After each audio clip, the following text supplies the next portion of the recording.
अस्सलाम वालेकुम class. Computer organisation and assembly language के अंदर लेक्चर नंबर 5 में हम सिंपल सा जो प्रोग्राम है वो लिखेंगे और उसके जो डिफरेंट स्टेप्स हैं उसको देखेंगे कि असेंबली लैंग्वेज के अंदर हम कैसे एक प्रोग्राम को राइट डाउन कर सकते हैं और इसके लिए जो इंटीग्रेटेड डेवलपमेंट इन्वायरमेंट है वो कौन सा यूज़ करते हैं। तो चलिए स्टार्ट करते हैं। सबसे पहले आपको पता होना चाहिए कि असेंबली लैंग्वेज के अंदर जो प्रोग्राम है वो कैसे एग्जीक्यूट हो रहा होता है या किन किन फेजेस में से गुजर के आपके सामने जो उसकी आउटपुट है वो शो होगी। तो कोई भी जो प्रोग्राम है वो हम क्या करते हैं कि असेंबली लैंग्वेज में लिखते हैं। वो क्या है, बेसिकली असेंबली कोड। अब ये जो असेंबली कोड है ये किसी ना किसी सॉफ्टवेयर में या किसी ना किसी इंटीग्रेटेड डेवलपमेंट इन्वायरमेंट या आईडीई में लिखा जाता है और इसके अंदर जो हम आईडीई यूज़ करेंगे वो है हमारा DOS box. Basically DOS box इस लेक्चर के अंदर मैं आपको ये भी बताऊंगा कि जो डॉस बॉक्स है उसको हम कैसे इंस्टॉल करते हैं और उसको रन कैसे करते हैं। तो बेसिकली क्या करेंगे कि डॉस बॉक्स के अंदर हम कोई भी अपना असेंबली लैंग्वेज को यूज़ करते हुए प्रोग्राम लिखेंगे। जब वो प्रोग्राम लिखेंगे तो असेंबली लैंग्वेज जो है, सॉरी, जो आपका डॉस बॉक्स है वो उसको एक फ़ाइल .asm यानी कि जो भी आप फाइल का नेम दोगे वो फाइल .asm वाली एक फाइल बना देगा। ठीक है। अब ये वाली जो फाइल है ये हम क्या करेंगे, असेंबलर को देंगे और असेंबलर इसको किसमें कन्वर्ट करेगा, ऑब्जेक्ट फाइल के अंदर, और वो वाली जो फाइल ASM है उस फाइल को कन्वर्ट कर देगा एक्सटेंशन नेम .obj में। यानी कि जो कोड हम लिखेंगे वो वाली जो फाइल बनेगी वो .asm में बनेगी। ये बिल्कुल ऐसे ही है जैसे आप लोग टर्बो C++ या डेव सी को यूज़ करते हुए सी लैंग्वेज के अंदर प्रोग्राम लिखते हो तो वो .cpp या .c में बनाता है। लेकिन असेंबली लैंग्वेज के अंदर जो भी कोड लिखा जाता है उसकी जो एक्सटेंशन होती है वो .asm ही होती है और जो .asm है फिर असेंबलर को दी जाती है। असेंबलर फिर उसको ऑब्जेक्ट फाइल में कन्वर्ट करता है और फिर वो जो एक आउटपुट देगा उस आउटपुट के साथ जो फाइल आप दोगे उसके साथ .obj लिखा होगा। यहाँ तक जो फाइल है .obj जो फाइल है अभी तक ये हार्डवेयर पे रन नहीं हो सकती। हम क्या करते हैं कि ये वाली फाइल यानी कि obj फाइल, ऑब्जेक्ट फाइल, हम लिंकर को पास करते हैं। लिंकर क्या करता है, इस फाइल को लेता है और उसके ऊपर जो भी ऑपरेशन परफॉर्म करना होता है करके इसको मशीन कोड यानी कि एक्जी फाइल में कन्वर्ट कर देता है। अब ये वाली जो एक्जी फाइल है ये फिर डायरेक्टली आपकी मशीन पे यानी कि हार्डवेयर यानी कंप्यूटर पे रन हो रही होती है। इस पूरे जो सिनेरियो या इस पूरे स्लाइड का मतलब ये है कि आपको पता चले कि किसी भी असेंबली लैंग्वेज के अंदर प्रोग्राम किन किन फेजेस में से गुजर के आपके हार्डवेयर पे रन हो रहा होता है और ऑलमोस्ट यही सारे काम आपने बारी बारी खुद भी करने होते हैं। स्टार्ट में मैं आप लोगों को डॉस बॉक्स को यूज़ करते हुए प्रोग्राम्स को राइट डाउन करने का मैं मेथड बताऊंगा और इसका, लेकिन अभी हमारे पास इसके अलावा और इससे अच्छे भी बहुत से ऐसे सॉफ्टवेयर्स हैं, बहुत से ऐसे आप ये कह सकते हैं कि आईडी हैं जो कि बहुत से सारे टास्क जो कि आप लोगों ने परफॉर्म करने होते हैं वो खुद ब खुद परफॉर्म कर देते हैं। जैसे कि आपका विजुअल बेसिक है, विजुअल स्टूडियो है, तो उसमें बहुत से ऐसे स्टेप होंगे जो कि वह खुद ब खुद परफॉर्म कर देगा। लेकिन इनिशियल स्टेज के अंदर आपने चूंकि सीखना होता है तो इसलिए जो डॉस बॉक्स है वो आपके लिए बहुत ज़्यादा फेवरेबल है। क्यों फेवरेबल है ये मैं नेक्स्ट चल के आपको और ज़्यादा डिटेल में इन्फॉर्म करूँगा। आगे जो डॉस बॉक्स है इसका जो सेटअप है ये यहाँ पे मैंने लिंक दिया हुआ है और इसके अलावा जो इस वीडियो की जो डिस्क्रिप्शन होगी उस लिंक डिस्क्रिप्शन के अंदर भी मैं लिंक प्रोवाइड कर दूंगा। आपने सिंपल इस लिंक पे क्लिक करना है तो आपको डॉस बॉक्स का सेटअप मिल जाएगा, वहाँ से आपने डाउनलोड कर देना है। जब आप लोग डाउनलोड करोगे तो आपके पास एक WinRAR की फाइल ओपन होगी DOS box with MP folder के नाम से, जैसे कि जो कि आपको यहाँ पे नज़र आ रही है। आपने इसे एक्सट्रैक्ट करना है, राइट क्लिक करके एक्सट्रैक्ट करेंगे। एक्सट्रैक्ट करने के बाद आपके सामने दो फाइल जो कि यहाँ पे सिलेक्ट हुई हैं, डॉस बॉक्स 0.74 Win32 इंस्टॉलर और MP फोल्डर की जो हैं दो फाइलें, यानी कि एक MP फोल्डर और एक आपकी डॉस बॉक्स 0.7 वाली फाइल आपके सामने ओपन हो जाएगी। ये बेसिकली डॉस बॉक्स का सेटअप है जिसमें आप लोगों ने अपने प्रोग्राम के ऊपर इसको रन करना है। आप क्या करोगे फिर कि डॉस बॉक्स पे डबल क्लिक करोगे और आपके सामने ये वाली विंडो ओपन होगी। नेक्स्ट पे क्लिक करने, नेक्स्ट पे क्लिक करने के बाद आपके सामने ये वाली फाइल ओपन होगी और फिर इसको भी आपने नेक्स्ट पे क्लिक करके और इंस्टॉल के बटन पे क्लिक करना है, तो आपका जो डॉस बॉक्स है वो आपकी मशीन यानी कि कंप्यूटर पे इंस्टॉल हो जाएगा। इसके बाद आप लोगों ने इसको क्लोज कर देना है। जब आप क्लोज करोगे तो आपके डेस्कटॉप पे ये जो डॉस बॉक्स 0.74 वाली जो फाइल है जो कि मैंने हाईलाइट की हुई है, ये जो आइकन है आपके डेस्कटॉप पे अपीयर हो जाएगा। आपने इसको डबल क्लिक करना है, इसको यूज़ करना है, उसके ऊपर प्रोग्राम को लिखना शुरू कर देना। अब बात आती है, लेकिन उससे पहले आपने एक छोटा सा काम एक और करना है कि जहाँ पे आपने अपनी फाइल एक्सट्रैक्ट करेंगे वहाँ पे MP का भी फोल्डर होना है। यहाँ पे आपने इस फोल्डर को कॉपी करना है या कट करना है और सीधा अपनी C वाले फोल्डर में जाना है या C वाली ड्राइव में जाना है और वहाँ जाके इस फोल्डर को पेस्ट कर देना है। ये वाला जो फोल्डर है इसके अंदर डिफरेंट फाइल हैं। ये डिफरेंट फाइल क्या क्या काम करती हैं ये हम नेक्स्ट आगे चल के इसको बारी बारी देखेंगे। जब आप लोगों ने इसको यहाँ पे पेस्ट कर देना है तो फिर इसका फुल एड्रेस आपने जो डॉस बॉक्स है उसके साथ आपने माउंट करना होता है, उसके साथ लिंक आउट करना होता है। और लिंक आउट कैसे करोगे, वहाँ पे पेस्ट करेंगे और फिर आप डेस्कटॉप पे आओगे और डॉस बॉक्स वाली जो आइकन है उसको डबल क्लिक करोगे तो आपके सामने ये वाली विंडो ओपन हो जाएगी। यहाँ पे आपने कमांड लिखनी है। कमांड क्या लिखोगे आप, माउंट C। यहाँ पे आप कोई भी नेम लिख सकते हो, A भी लिख सकते हो, B भी लिख सकते हो, C भी, D भी, ये आपकी अपनी चॉइस है। माउंट C लिखोगे और इसके बाद जहाँ पे आपका MP का फोल्डर है वो फुल एड्रेस दोगे। क्योंकि मेरा जो MP का फोल्डर है वो C के अंदर मौजूद है तो इसलिए मैं क्या लिखूंगा, C:\/ then name of the folder. मैं MP लिखा और जो ही मैं एंटर प्रेस करूंगा तो क्या लिखा आएगा, drive C is mounted as local directory CMP, यानी कि उसने क्या कर दिया, इसको सक्सेसफुली MP फोल्डर को आपके MS डॉक्स जो आपके डॉस बॉक्स है उसके साथ लिंक कर दिया। जब आप लिंक कर लोगे तो उसके बाद आप लोगों ने क्या करना है, C: लिखना है। जो ही आप C लिख के एंटर प्रेस करोगे तो आपका ये वाला जो छोटा सा जो जो कमांड बॉक्स है वो बेसिकली आपको C वाले जो फोल्डर है उसमें ले जाएगा, उसमें माउंट कर देगा। इसके बाद कुछ कमांड्स हैं। वो कमांड्स क्या हैं, क्यों हम यूज़ करते हैं, ये आप लोगों ने यहाँ पे इस स्लाइड पे आप देखोगे। सबसे पहले आप लोगों ने कोई भी फाइल क्रिएट करनी है, वो जो यहाँ तक जो मैंने आपको बताया था, ये मैंने आपको जो सेटअप है डॉस बॉक्स का उसको कैसे इंस्टॉल करते हैं, उसको माउंट या लिंक कैसे करते हैं वो सिखाया है। अब यहाँ से इस स्लाइड से हम अपना जो प्रोग्राम है डॉस बॉक्स के अंदर उसको लिखना स्टार्ट करेंगे। लेकिन उससे पहले आपको कुछ कमांड्स पता होना चाहिए कि वो कमांड्स कौन कौन सी हैं।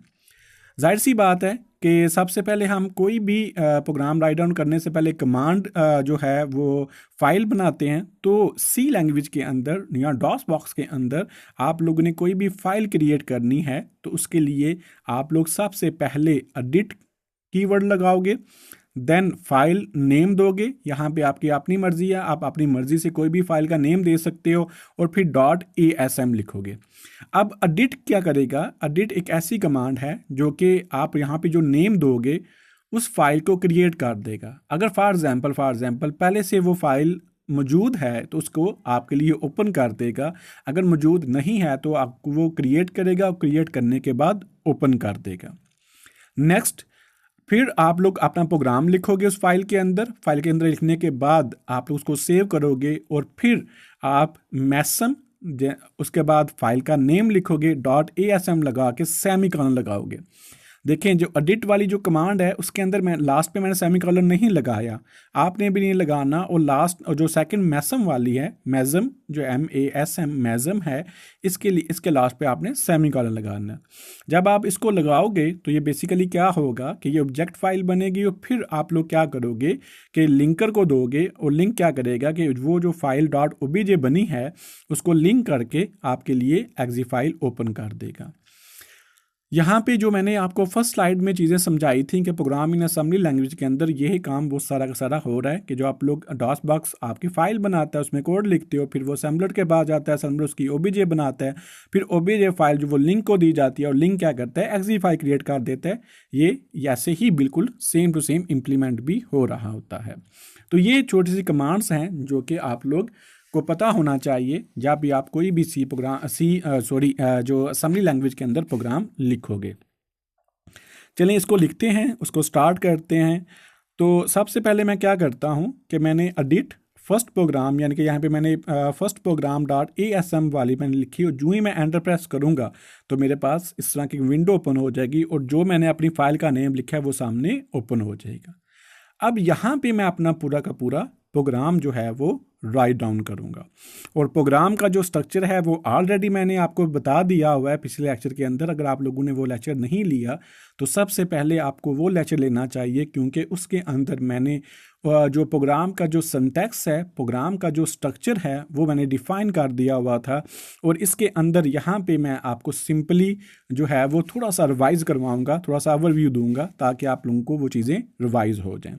सबसे पहले आप लोगों ने क्या लिखना है, डॉट मॉडल, ये बेसिकली स्पेस को डिफाइन करता है, स्मॉल वगैरह को लास्ट टाइम हमने इस पे बात कर ली थी। इसके बाद आप लोगों ने स्टैक डॉट स्टैक 100, अगर आप लोग स्टैक यूज़ कर रहे हो तो आप लोग यहाँ पे स्टैक मेंशन करोगे। अगर आप स्टैक यूज़ नहीं करना चाहते तो देन आप ये वाला जो लाइन है वो नहीं लिखेंगे।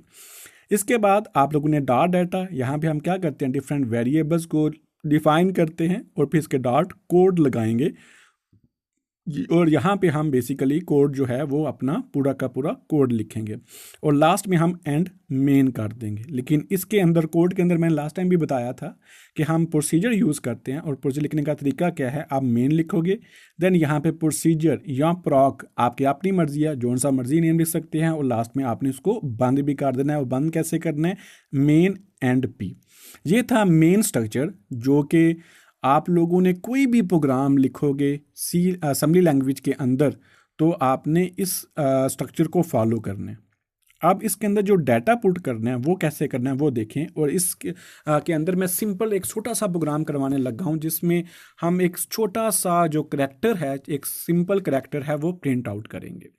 तो चलिए इसको स्टार्ट करते हैं। तो सबसे पहले मैं क्या करूँगा कि मैं मूव DL, अब मूव के बाद आपने स्पेस देनी है, अगर स्पेस नहीं दोगे तो मिस्टेक होगी। तो मूव DL कॉमा और देन जो करैक्टर आपने DL रजिस्टर के अंदर सेव करवाना है वो आप लिखोगे। और ये DL क्या है, DH वगैरह क्या है, ये रजिस्टर्स हैं। ये अगर आप लोगों ने ये भी लेक्चर नहीं लिया तो रजिस्टर का लेक्चर्स है, सेकंड वन या थर्ड वन होगा, उसमें रजिस्टर मैंने डिफाइन कर दिए थे। और असेंबली लैंग्वेज के अंदर आप मोस्टली क्या करते हो, रजिस्टर को यूज़ करते हो और अपना डाटा मैनिपुलेट कर रहे होते हो, इसलिए आपको रजिस्टर के बारे में भी पता होना चाहिए।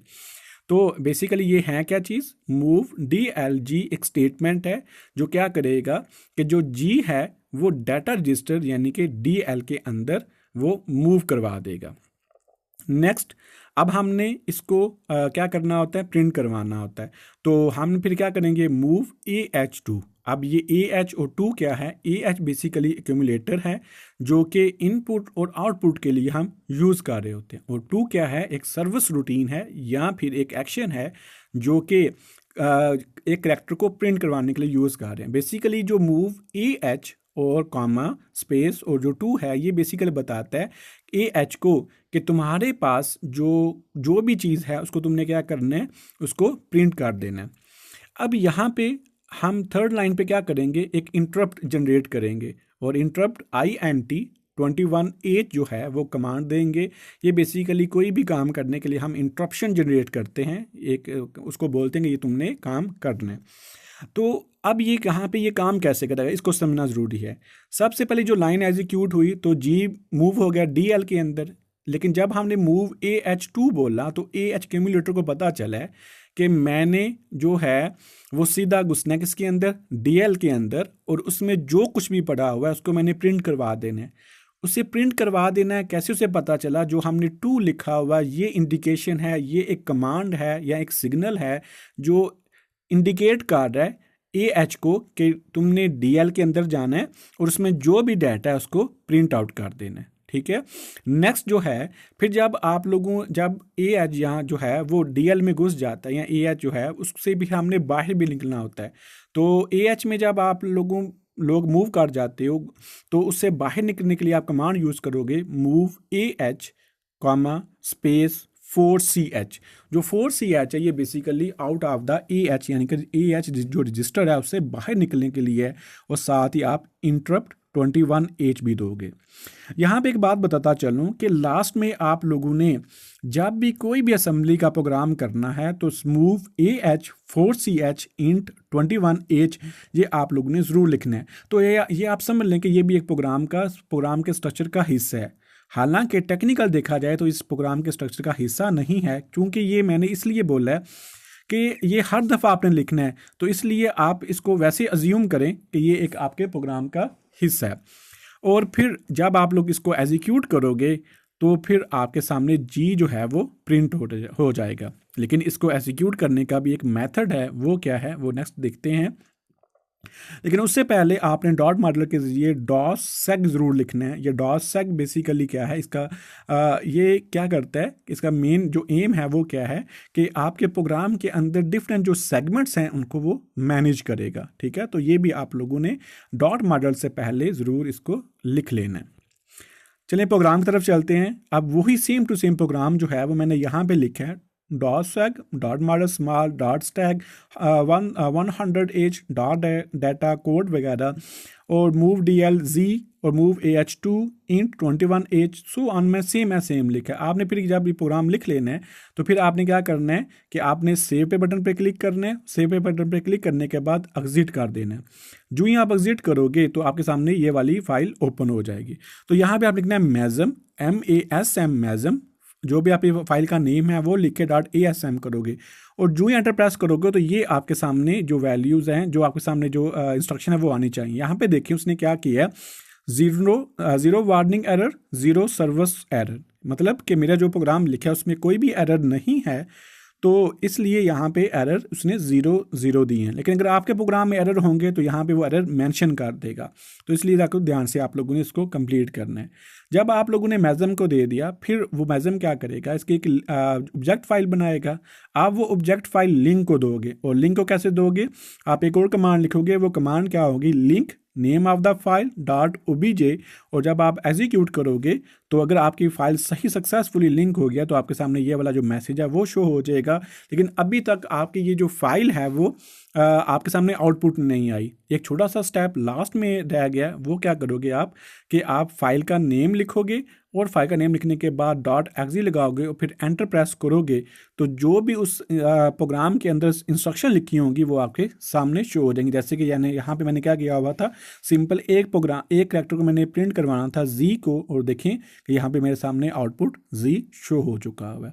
तो ये छोटा सा प्रोग्राम था जिसमें मैंने आपको एक सिंपल जो स्ट्रक्चर है असेंबली लैंग्वेज का वो बताया है, और किस तरह हम कैरेक्टर को प्रिंट आउट कर सकते हैं। होप सो ये आप लोगों को क्लियर हो चुका होगा।